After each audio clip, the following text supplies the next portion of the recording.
ఇవాళ ఏమేం చేసాం స్వామివారు? జై శ్రీమన్నారాయణ.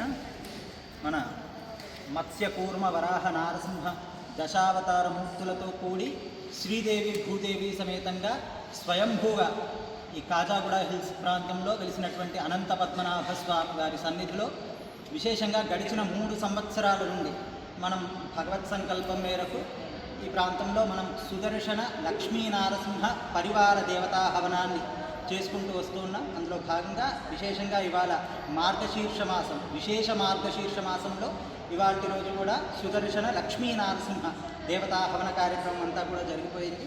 ఆ కార్యక్రమం అనంతరం ఇప్పుడే కమిటీ వాళ్ళు కూడా ఒక మాట అంటూ ఉన్నారు, మనం ఈ క్షేత్రంలో స్వామి విశేషంగా స్వయంభూగా వెలుస్తున్నాడు.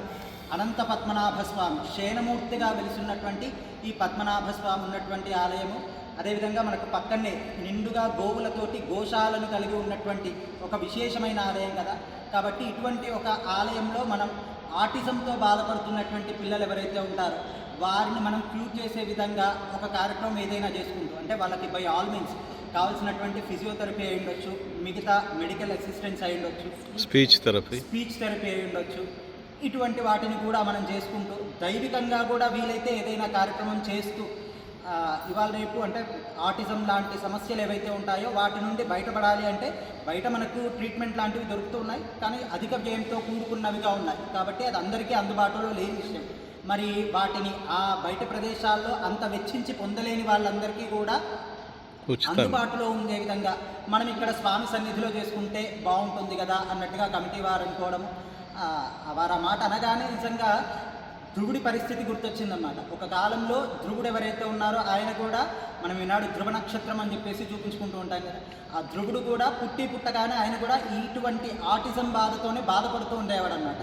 ఆటిజంతో బాధపడుతున్నటువంటి ధ్రువుడు శ్రీమన్నారాయణ్ణి మించినటువంటి మార్గం నాకు లేదు, ఆ భగవంతుడే నాకు దిక్కు, ఆ వాసుదేవుడే నాకు దిక్కు అని చెప్పి అంటూ ధ్రువస్థుతి అని చెప్పేసి ఒక విశేషమైన స్థుతిని చేశారన్నమాట. ఆ ధ్రువస్థుతి చేసినందుకు భగవంతుడు అనుగ్రహించి ధ్రువుడికి ఉన్నటువంటి ఆ ఆటిజం లాంటి మానసిక బుద్ధిమాంద్యతము అదేదైతే ఉందో ఆ విషయం మొత్తాన్ని కూడా తొలగించి అనుగ్రహించాడనమాట శ్రీమన్నారాయణ. బహుశా ఆ ప్రచోదనం మేరకే ఆ రకంగానే మళ్ళీ కమిటీ వాళ్ళకి అలా అనిపించి ఉండొచ్చు అని చెప్పేసి అనిపిస్తూ ఉంది. సో ఆ విధంగా వాళ్ళ కోసం మనం దైవికంగా వచ్చే జనవరి 4వ తారీఖు కొత్త సంవత్సరంలో వచ్చేటటువంటి నెక్స్ట్ పౌర్ణమి రోజు ఏదైతే ఉందో ఆ పౌర్ణమి రోజున ఇప్పుడు చేస్తున్నట్టుగానే సుదర్శన నారసింహ హవనం ఏదైతే చేస్తూ ఉన్నామో దాంతోపాటుగా విశేషంగా ఈ ఆటిజంతో బాధపడుతున్నటువంటి పిల్లలకు కూడా వాళ్ళకు కూడా మంచి జరిగేలా, ఈ ఆటిజం లాంటి వాటి నుండి వాళ్ళు బయటపడేలాగా ఉండేలాగా వాళ్ళ కోసం కూడా ప్రత్యేకంగా ధ్రువస్థుతితోటి ఆ వాసుదేవుడికి విశేష హవనం చేయాలి అన్న విషయాన్ని కూడా ఇప్పుడు సంకల్పం చేసుకోవడం జరిగింది. అదేవిధంగా ముందు రోజుల్లో కమిటీ వారి ఆధ్వర్యంలో ఈ ప్రదేశంలో ఆటిజంతో ఉన్నటువంటి పిల్లలందరికీ కూడా బై ఆల్ మీన్స్ ఒక స్పీచ్ థెరపీ అయి ఉండొచ్చు, మిగతా ఏ రకమైన అసిస్టెన్స్ అయితే అవసరమవుతుందో వాటన్నింటిని కూడా అందజేయాలి అని చెప్పేసి ఉచితంగా అందజేయాలి అని చెప్పేసి కమిటీ వారు నిర్ణయించుకోవడం నిజంగా చాలా శుభప్రదమైన విషయం. దీనికి సంబంధించి ఎవరైతే అటువంటి ఆటిజంతో బాధపడుతూ పిల్లలకి దానికి సంబంధించి మెడికేషన్ ఇప్పించడానికి అది ఆ వ్యయాన్ని భరించలేకుండా ఉన్నవారు ఎవరైతే ఉన్నారో వారందరూ కూడా ఇక్కడ కమిటీ వాళ్ళని సంప్రదిస్తే కనుక వచ్చే కార్యక్రమము మనం ఇక్కడ ఏం చేసుకుంటాము, ఎటువంటి విషయాన్ని వాళ్ళ ద్వారా మనం పొందొచ్చు అనే విషయాలన్నీ కూడా తెలుసుకోవచ్చు. తల్లిదండ్రులు వచ్చి హోమంలో పార్టిసిపేట్ చేయాలి.